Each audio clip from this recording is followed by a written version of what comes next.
الحمد لله رب العالمين والعاقبة للمتقين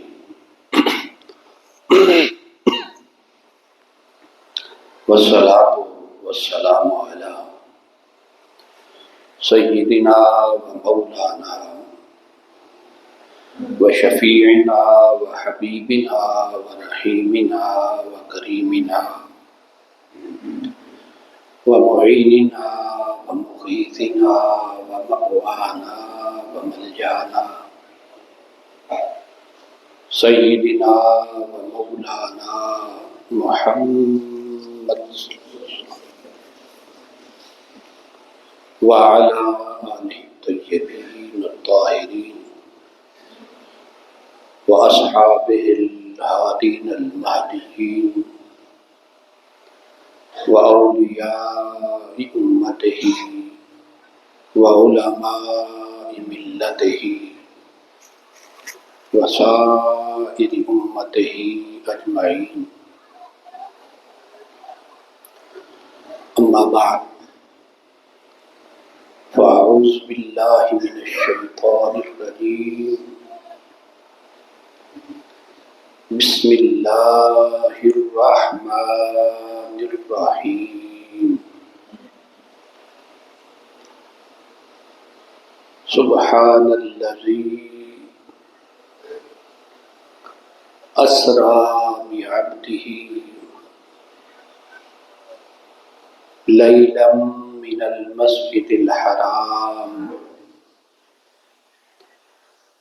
إلى المسجد الأقصى الذي باركنا حوله لنريه من آياتنا إنه هو السميع البصير. صدق الله العظيم. إن الله وملائكته يصلون على النبي يا أيها الذين آمنوا صلوا عليه وسلموا تسليما. الصلاة والسلام عليك يا سيدي يا رسول الله وعلى آلك وأصحابك يا سيدي يا حبيب الله. الصلاة والسلام عليك يا سيدي يا إمام القبلتين وعلى آلك وأصحابك يا سيدي يا جد الحسن والحسين.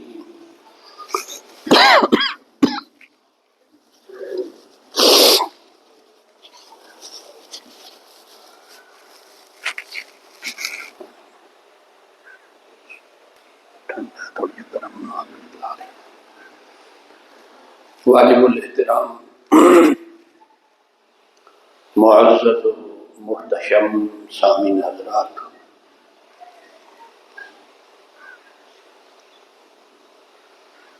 آج چونکہ معراج النبی صلی اللہ علیہ وآلہ وسلم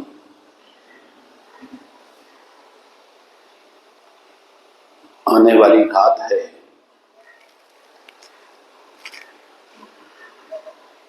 جس طرح آقا نعمت صلی اللہ علیہ وآلہ وسلم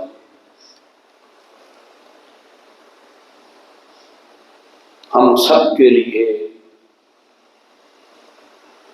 اور اس کائنات کے لیے سب سے بڑی نعمت عظمیٰ ہیں.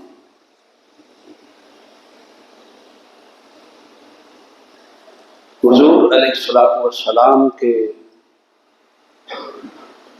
وجود مسعود اور آقا علیہ الصلوۃ والسلام کی ذات گرامی سے بڑھ کر بالخصوص امت مسلمہ اور بالعموم اس ساری کائنات کے لیے اس سے بڑی کوئی نعمت نہیں۔ اسی طرح معراج نبی صلی اللہ علیہ وآلہ وسلم آقا نعمت صلی اللہ علیہ وآلہ وسلم کو رب ذوالجلال نے جتنی نعمتیں بطور خاص عطا فرمائیں،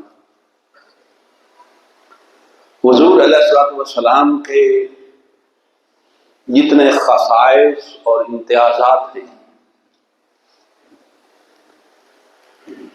ان میں سے معراج شریف آقا علیہ الصلوۃ والسلام کے لیے اللہ رب العزت کی سب سے بڑی نعمت ہے۔ یہ وہ رات ہے جس رات رب ذوالجلال نے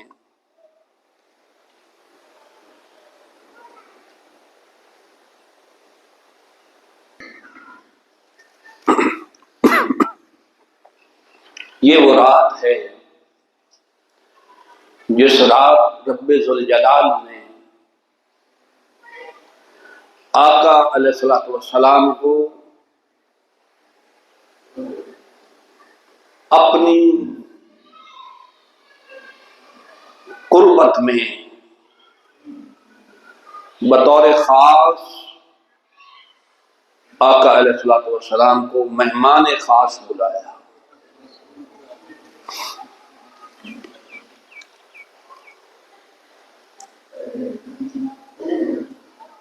صوفیاء کرام نے اور علماء ظواہر نے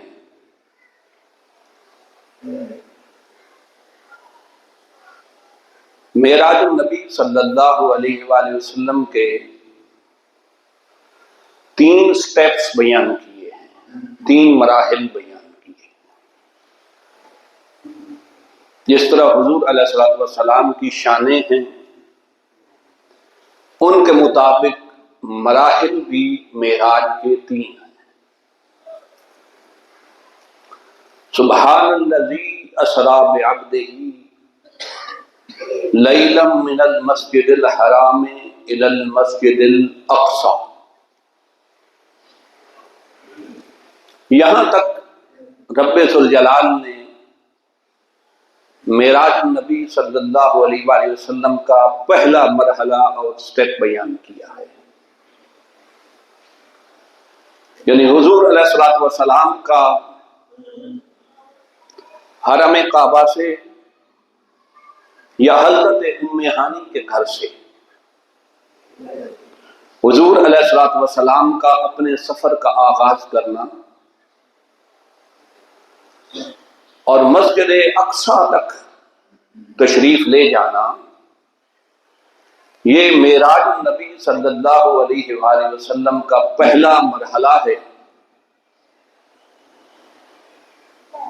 اور اسے حضور علیہ الصلوۃ والسلام کی معراج بشریت کہتے ہیں۔ زمینی سفر تھا مسجد حرام سے مسجد اقصی تک، گویا یہ عالم بشریت کی معراج تھی۔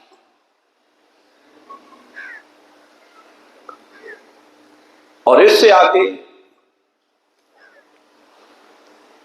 الذی بارکنا حولہ لنریہ من آیاتنا، آیت کریمہ کے اس حصے میں آقا علیہ الصلوۃ والسلام کی دوسری شان مبارک نورانیت کی معراج تھی۔ مسجد اقصی سے لے کر سدرۃ المنتہا تک یہ معراج کا دوسرا مرحلہ تھا۔ پھر اس سے آگے انہ هو السمیع البصیر، یہ آقا علیہ الصلوۃ والسلام کی معراج کا تیسرا سٹیپ اور تیسرا درجہ تھا، جسے علماء اور محدثین حقیقت محمدی کی معراج کہتے ہیں۔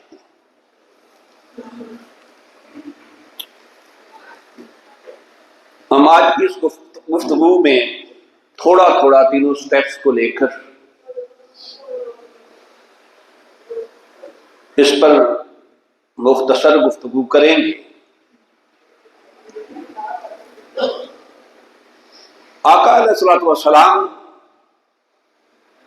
نے جو عالم بشریت میں معراج حاصل کی،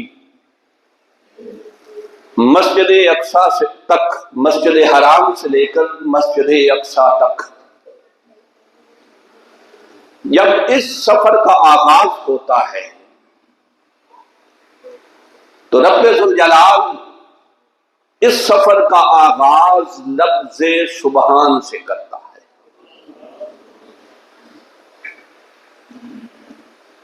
میں نے پہلے عرض کیا کہ چونکہ جس طرح آقا علیہ الصلوۃ والسلام اس کائنات ارضی و سماوی کے لیے رب ذوالجلال کی سب سے بڑی نعمت ہے، جو رب ذوالجلال نے اس کائنات ارضی و سماوی کو عطا کی، معراج نبی صلی اللہ علیہ وآلہ وسلم آقا علیہ الصلوۃ والسلام کے لیے رب ذوالجلال کی سب سے بڑی نعمت ہے۔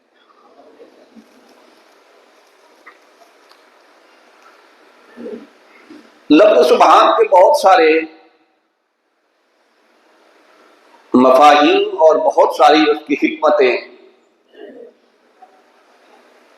علماء کرام نے بیان فرمائی ہیں، لیکن میں صرف ایک بات عرض کر کے آگے چلنا چاہتا ہوں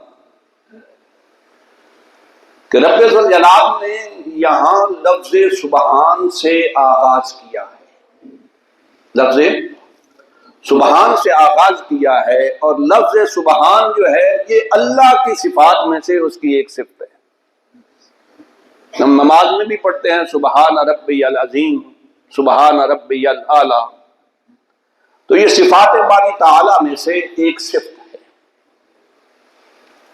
اب اس دنیا کا اصول اور قاعدہ یہ ہے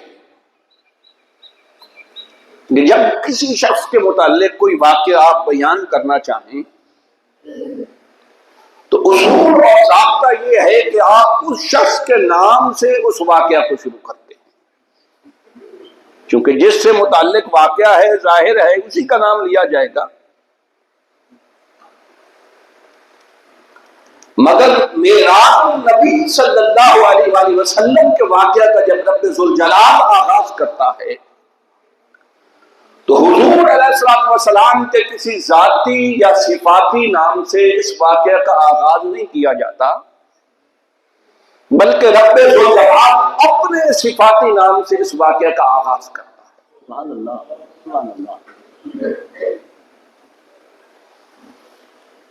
حالانکہ چاہیے تو یہ تھا کہ حضور علیہ الصلوۃ والسلام کے کسی صفاتی اسم گرامی یا حضور کے ذاتی اسم مبارک سے اس واقعہ کا آغاز کیا جاتا، مگر یوں نہیں، اللہ اپنے صفاتی نام سے اس واقعے کا آغاز کرتا ہے اور فرماتا ہے سبحان الذی اسری بعبدہ، پاک ہے وہ ذات جس نے سیر کرائی اپنے خاص بندے کو۔ فرمایا حبیب آپ جب معراج سے واپس اس قرہ ارضی پر تشریف لائیں گے، آپ بیان فرمائیں گے کہ رات کے تھوڑے سے عرصے میں صرف اتنا وقت، لفظ لیل یہاں جو ہے وہ تنوین ہے اور تنوین نکرہ کا معنی دیتی ہے، لیلا، یعنی رات کے بالکل تھوڑے سے عرصے میں کتنا عرصہ حبیب جب آپ وقت بیان کریں گے کہ وقت اتنا لگا کہ جس پانی سے وضو کیا وہ پانی ابھی حرکت میں تھا،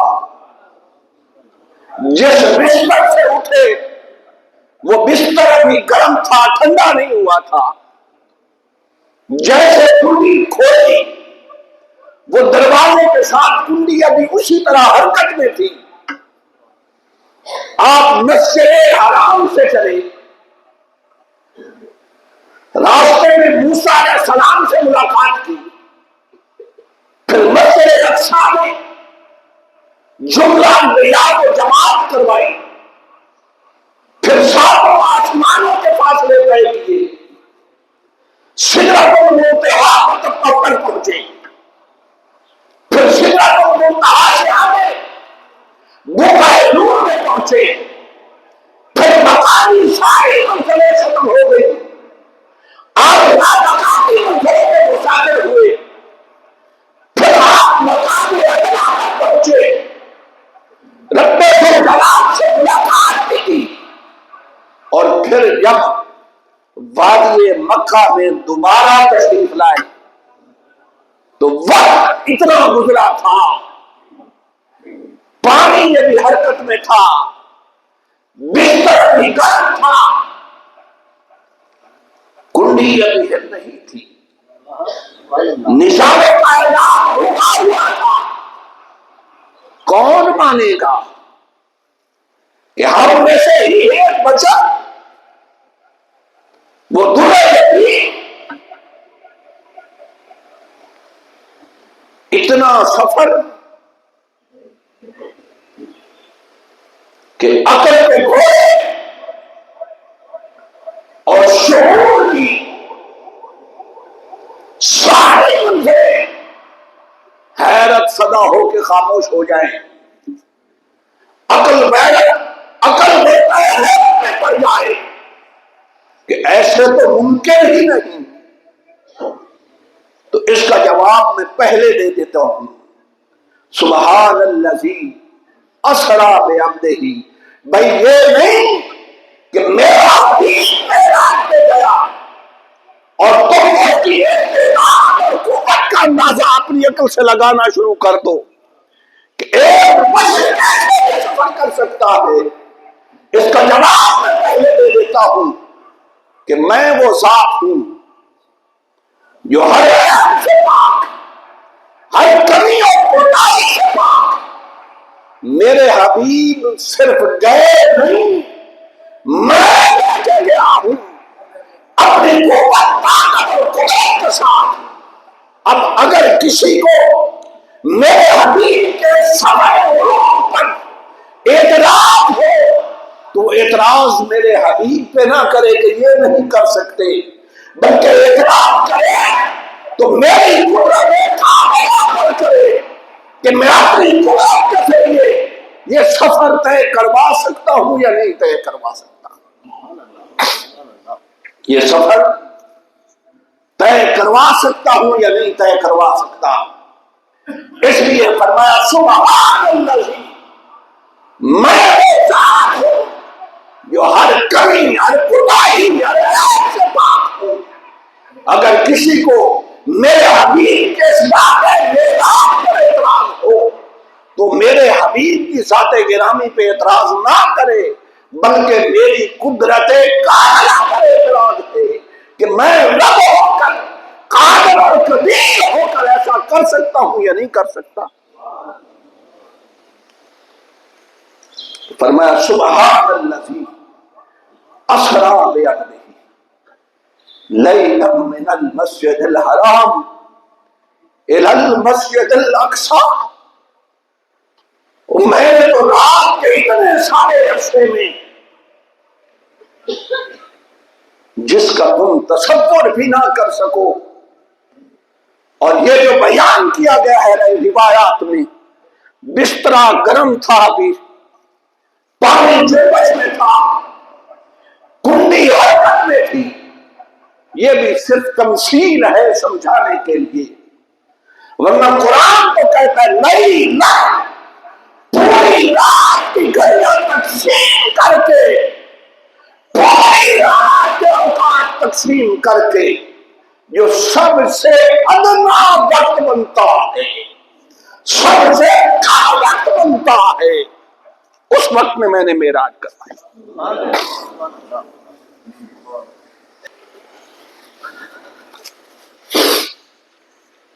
یہ پہلا سٹیپ ہے، اور اسی سٹیپ میں رب ذوالجلال نے ساتھ یہ بھی بیان کر دیا کہ کوئی محض اپنے آپ کو عقل کل سمجھ کر صرف بشریت کی قوت اور طاقت کا اندازہ لگا کر پھر علماء نے کہا بھی کہ نہیں، یہ آقا علیہ الصلوۃ والسلام کو جو معراج ہوئی یہ عالم رؤیا میں ہوئی، یعنی عالم خواب میں ہوئی۔ دوسری بات، بعض لوگ یہ بھی کہتے ہیں کہ حضور علیہ الصلوۃ والسلام کو یہ معراج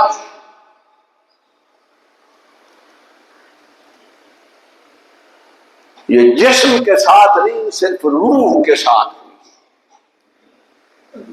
یہ جسمانی معراج نہیں، روحانی معراج ہے۔ تو ان دونوں اعتراضات کو رب ذوالجلال نے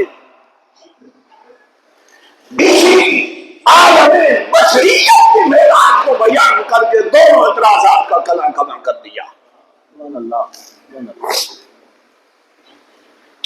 وہ کیسے؟ کہ فرمایا سبحان الذی اسری بعبدہ، جس نے سیر کرائی اپنے بندے کو، عبد کو، عبد خاص۔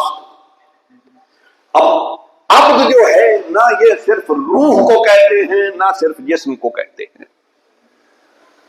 روح ہو جسم نہ ہو تب بھی عبد پر تعریف صادق نہیں آتی، جسم ہو روح نہ ہو تب بھی عبد پر یہ تعریف صادق نہیں آتی۔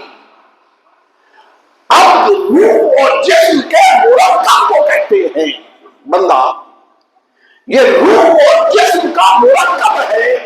جب روح اور جسم آپس میں دونوں ملے تو پھر اس سے عبد بنتا ہے، اس سے عبد بنتا ہے۔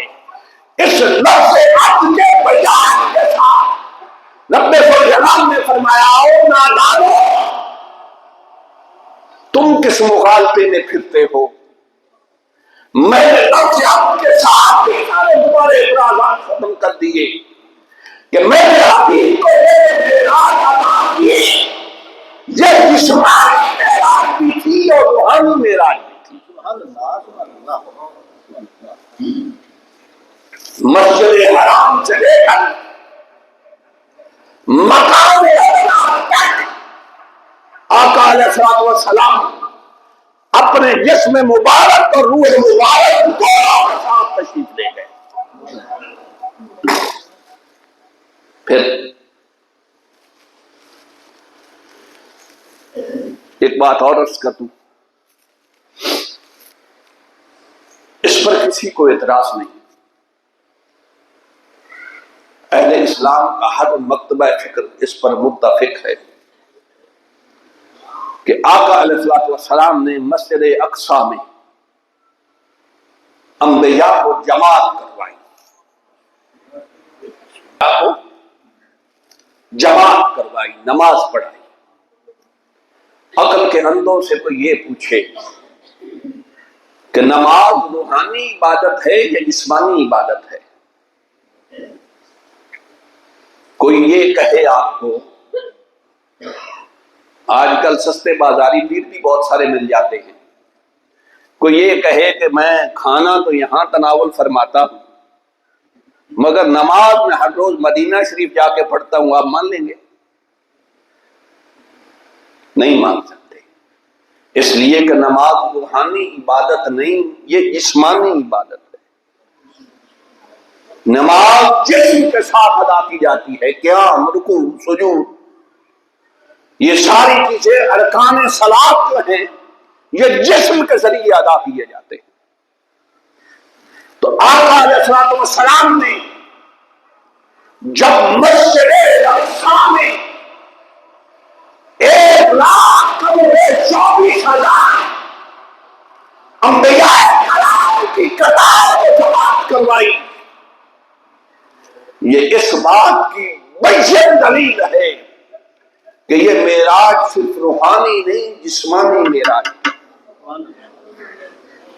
یہ معراج صرف روحانی معراج نہیں بلکہ ساتھ جسمانی معراج بھی تھی۔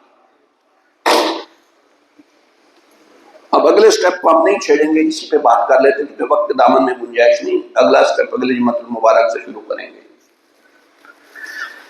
یہ جو عالم بشریت کی معراج تھی، جب اس کا آغاز ہوتا ہے، آقا علیہ الصلوۃ والسلام محو استراحت ہیں، آرام فرما ہے۔ رب ذوالجلال جبریل امین کو بھیجتا ہے، میں اختصار کے ساتھ عرض کر رہا ہوں، جبریل امین کو بھیجتا ہے تو جبریل امین ایک روایت کے مطابق آقا علیہ الصلوۃ والسلام حضرت ام ہانی کے گھر ہیں۔ اب جبریل تو نور ہے نا،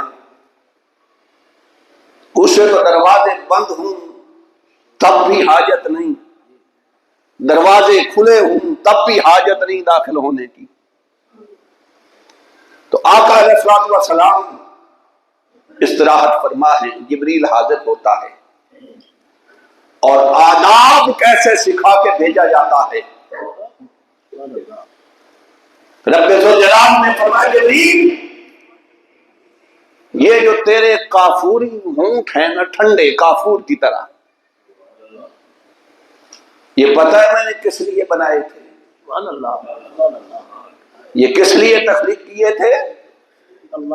تجھے یہ کافور کے ہونٹ کس لیے عطا کیے تھے؟ صرف آج کی رات کے لیے۔ کیا؟ صرف آج کی رات کے لیے۔ آواز دے کے محبوب کو بیدار نہیں کیا جاتا، آواز لگا کے محبوب کو بیدار نہیں کیا جاتا، نہ ہاتھ سے مس کر کے بیدار کیا جاتا ہے، اس میں بے ادبی ہوتی ہے۔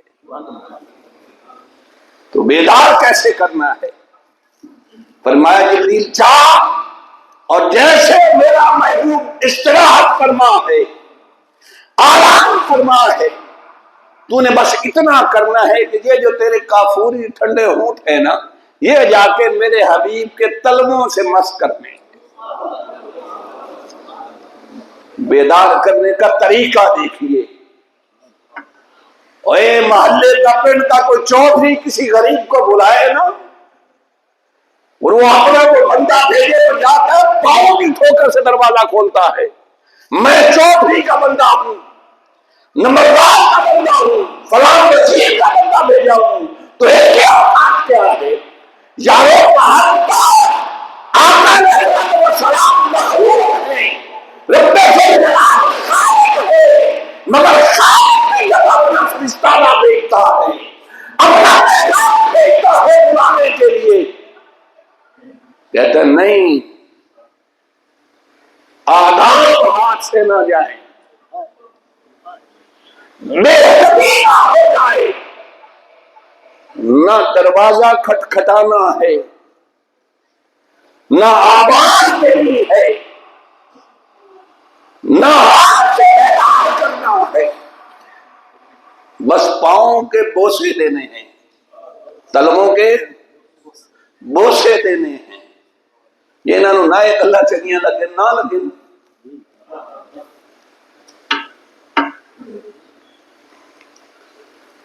تو جبریل امین حدیث پاک میں آتا ہے کہ حضور علیہ الصلوۃ والسلام کے تلووں کے بوسے دیتے ہیں.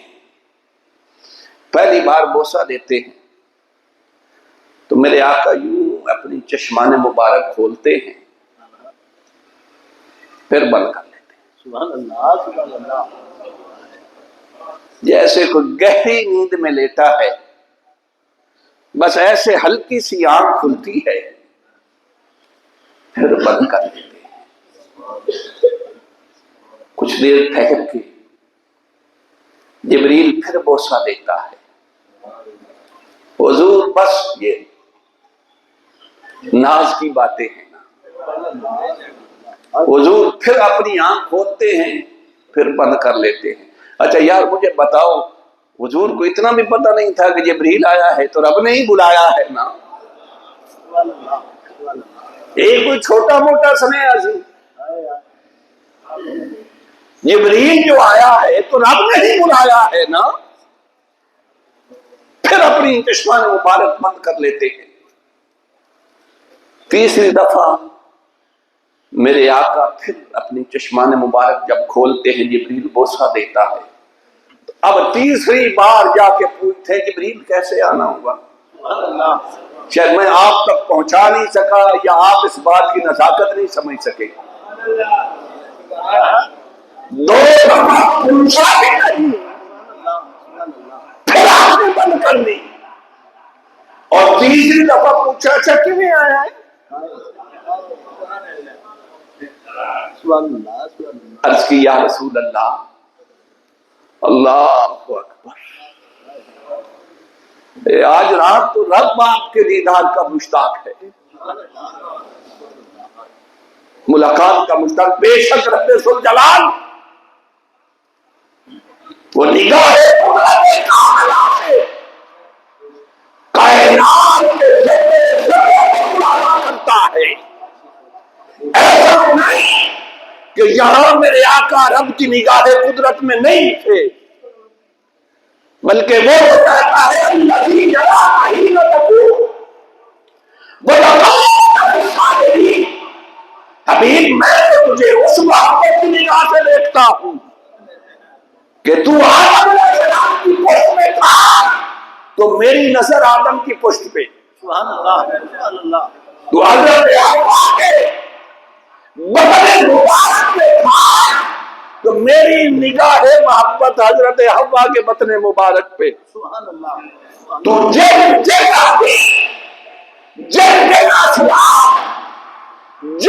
ابدال میں منتقل ہوتا رہا، میری نظر میری نگاہ یوں تو ساری کائنات کو دیکھتا ہوں، مگر حضرت عبداللہ کے سلم مبارک تک اور حضرت سلام اللہ علیہ کے بطن مبارک تک میری نگاہ نبوت صرف تجھ پہ ٹکی رہی، میری نگاہ قدرت صرف تیری نور پہ ٹکی رہی. دیکھتا تو اس طرح ہے، مگر آج رات کوئی خاص دیکھنا تھا.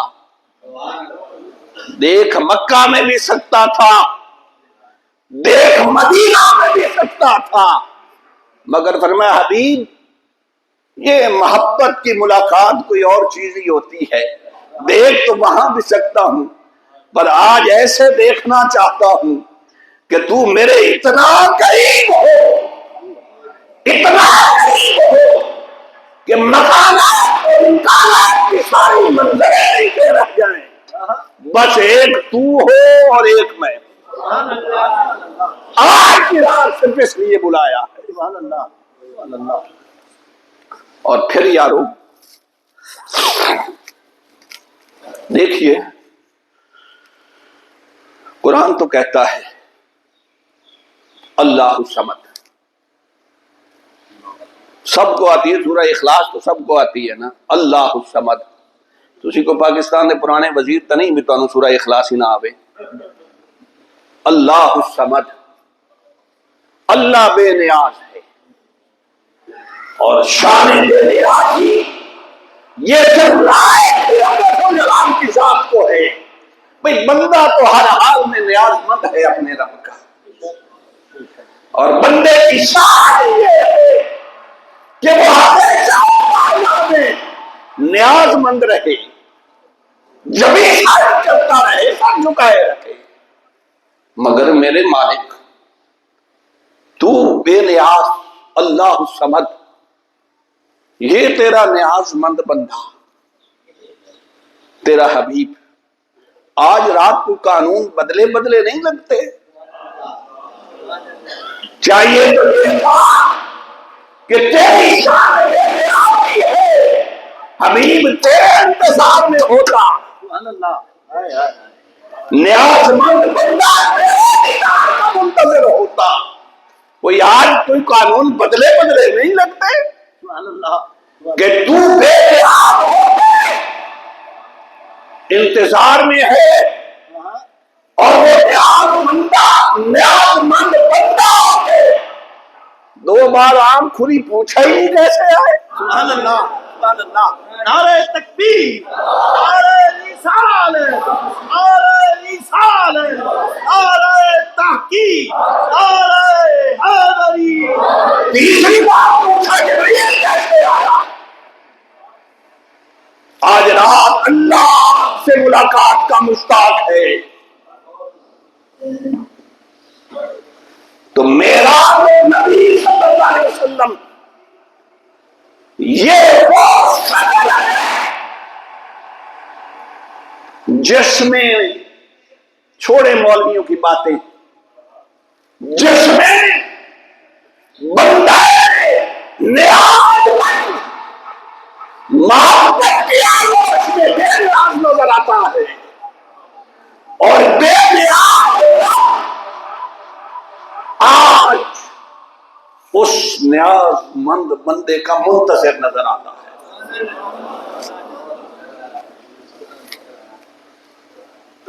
اقبال کہتا ہے، بس میں بات ختم کرنے لگا، یہ بات اقبال ہی جیسے لوگوں کو سمجھ آئی، مولویوں کو کیسے سمجھ آتی معراج کیا ہے۔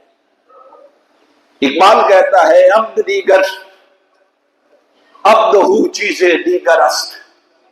اقبال کہتا ہے عبد جو ہے اس کا معنی بندہ ہوتا ہے، سارے بندے اور ہیں، یہ جو لفظ عبد ہو ہے معراج میں، یہ بندہ اور ہے، سبحان اللہ، سبحان اللہ، نہ یہ تم میں سے کسی جیسا، نہ ساری کائنات میں کوئی اس جیسا۔